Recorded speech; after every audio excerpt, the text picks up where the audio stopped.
Hoje é culto de ensino, quarta-feira. Culto de ensino. Último culto de ensino do mês de setembro. Alguém lembra qual que é o tema de setembro? Vigilância. Vigilância. Vigilância.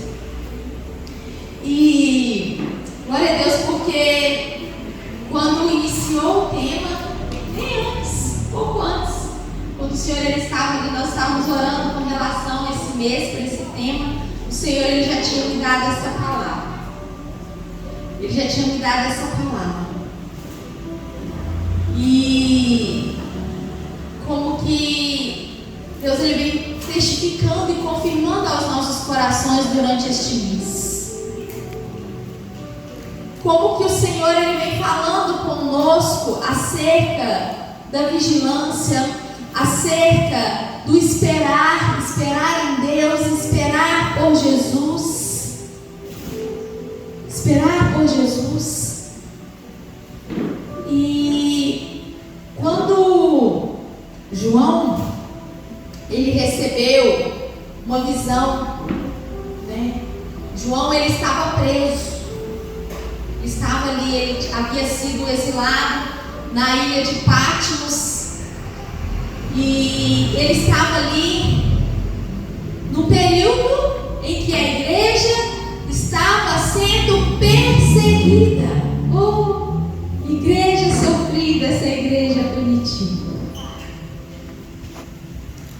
E ali ele havia sido preso, ele estava ali exilado na ilha de Patmos.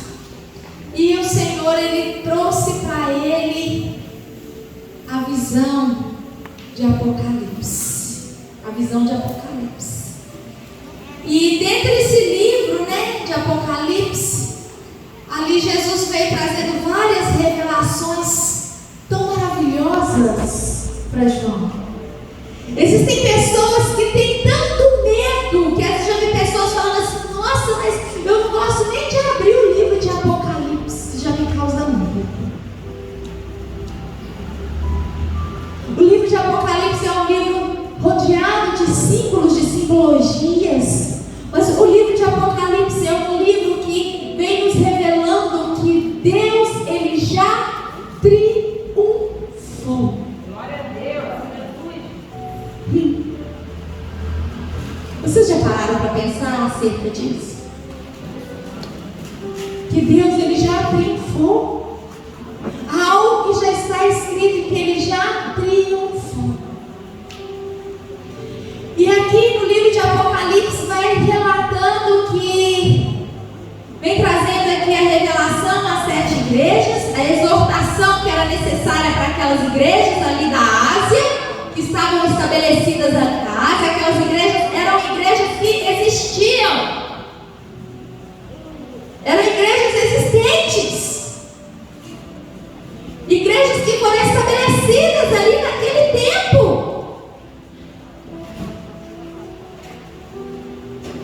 E acerca do que haveria de vir também.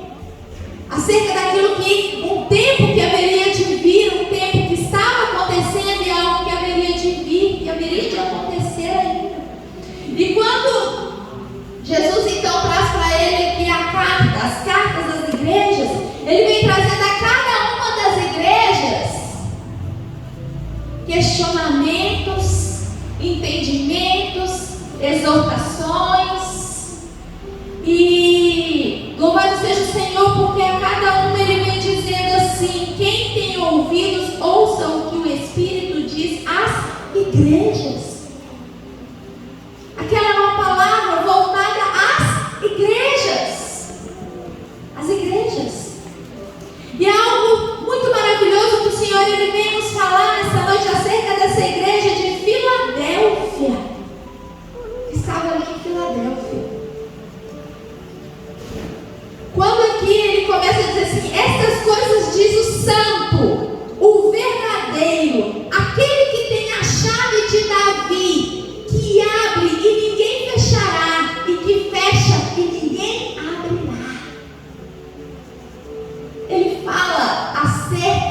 de Jesus, o cumprimento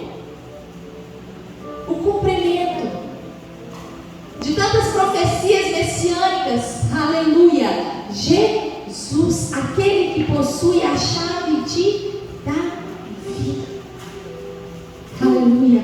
Aquele que nele se cumpria todas as promessas, que se enfatiza a santidade, a veracidade, a autoridade absoluta.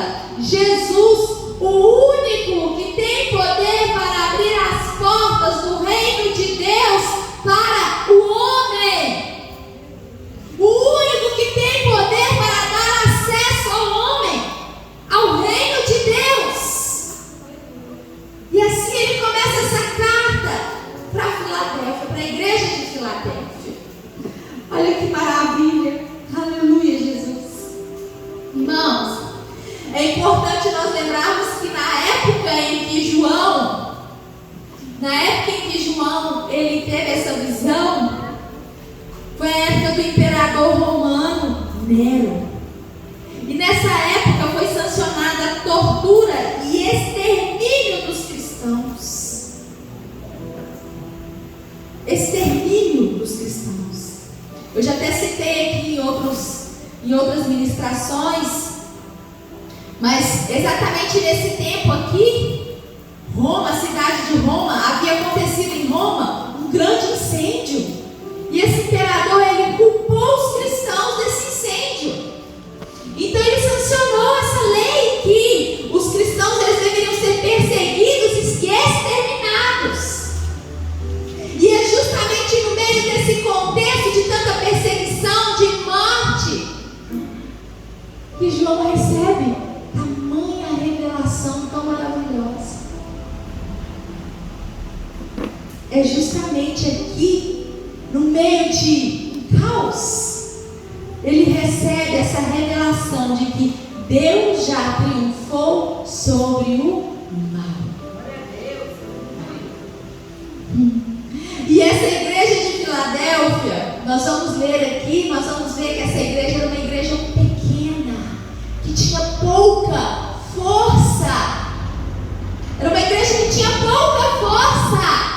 Aleluia! Tinha pouca força. Mas era uma igreja que as suas obras eram reconhecidas pelo Senhor. Entende, irmãos? Nós não precisamos de muito. Às vezes nós pensamos que precisamos de muito. Até mesmo na última ministração, acabei de me recordar que eu ainda citei, ainda falei assim, que às vezes nós pedimos, né, pensamos no muito, no tantão, ainda citei e falei assim, né, Raquel? Né, Raquel? Queremos um tantão, muitas coisas, né? Achamos que precisamos de muito para servir o Senhor, para agradar o Senhor. Não é verdade? Mas vamos chegar lá, o que isso tem a ver, pastora, com a vigilância, né? Nós estamos aí vigilância.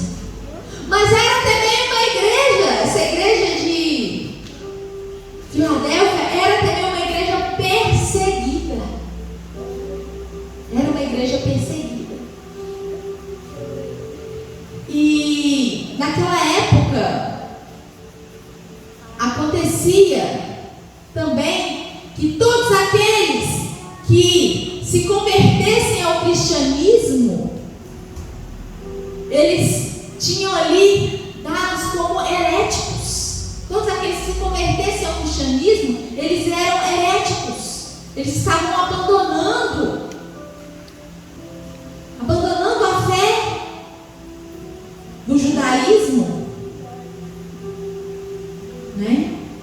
E quando nós chegamos aqui no versículo 10, está escrito assim: porque guardaste a palavra da minha perseverança, também eu te guardarei na hora da provação que há de vir sobre o mundo inteiro, para experimentar os que habitam sobre a terra. Aqui ele vem dizendo, ele declara que porque eles guardam a palavra da perseverança, o Senhor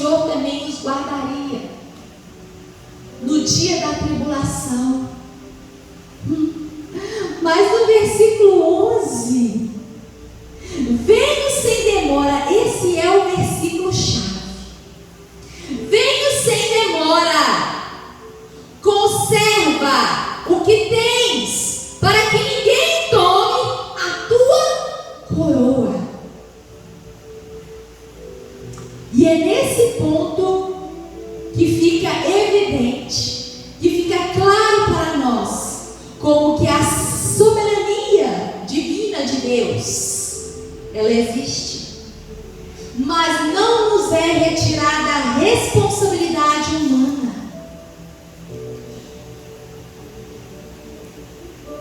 A responsabilidade humana.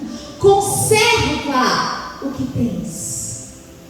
Conserva o que tens.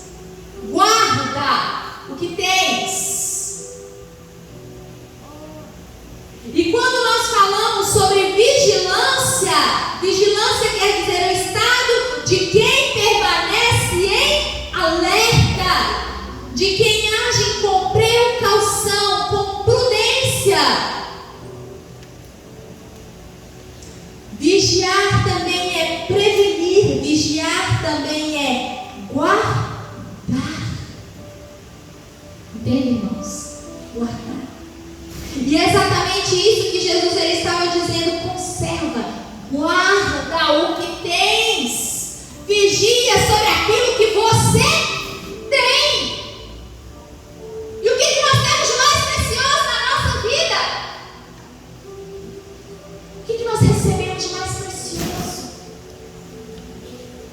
A nossa salvação. E é aqui, exatamente aqui, oh glória, nesse ponto, que eu vou com os irmãos lá em Gálatas 5. Gálatas 5:16. Gálatas 5:16 e 17. Olha, se você puder colocar aqui para nós, por favor.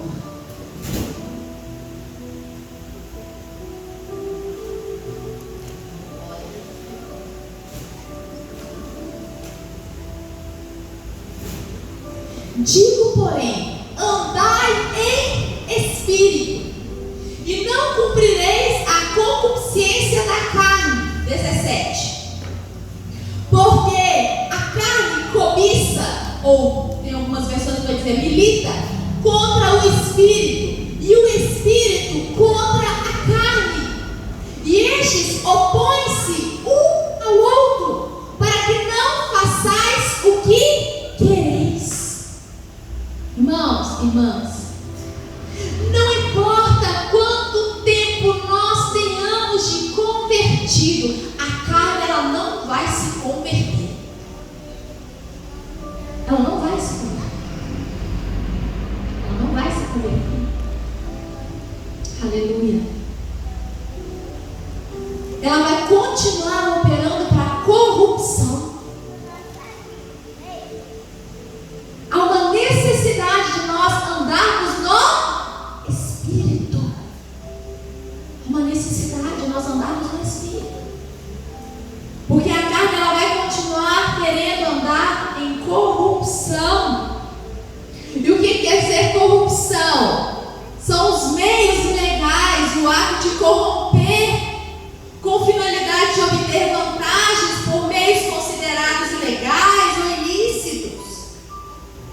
Que isso, pastor? Eu já converti, eu já sou crente. Nem. Mas o tempo todo a carne vai militar contra o Espírito. O tempo todo. O tempo todo.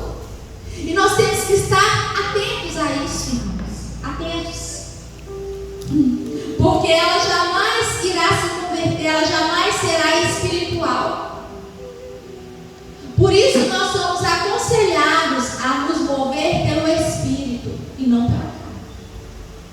Mas quando eu falo carne, eu não digo carne, o corpo. Quando a palavra de Deus vai falar acerca da carne, está falando acerca da mente. Apóstolo Paulo, ele vai falar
Aleluia, Jesus. Glória a Deus.